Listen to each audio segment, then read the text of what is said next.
Hi everyone, in today's video I'm going to show you how to insert PowerPoint in CapCut. First, open PowerPoint on your PC and open the presentation you want to use. Make sure all slides are properly arranged, text is readable, and animations or transitions are set the way you want because they will be included in the video. Now, click on File from the top left corner of PowerPoint. After that, click on Export from the left side menu. Here, click on Change File Type and check that you are converting the presentation into a video format. Now, click on Create a Video.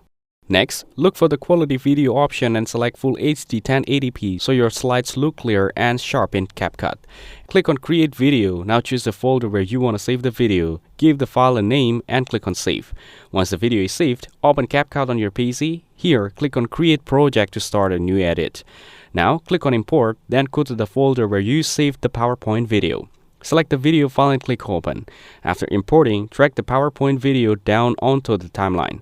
Now, you can trim slides, add music, text, voiceovers, effects, or transitions in CapCut just like any other video. At this point, your PowerPoint is fully inserted into CapCut and you can edit it however you like.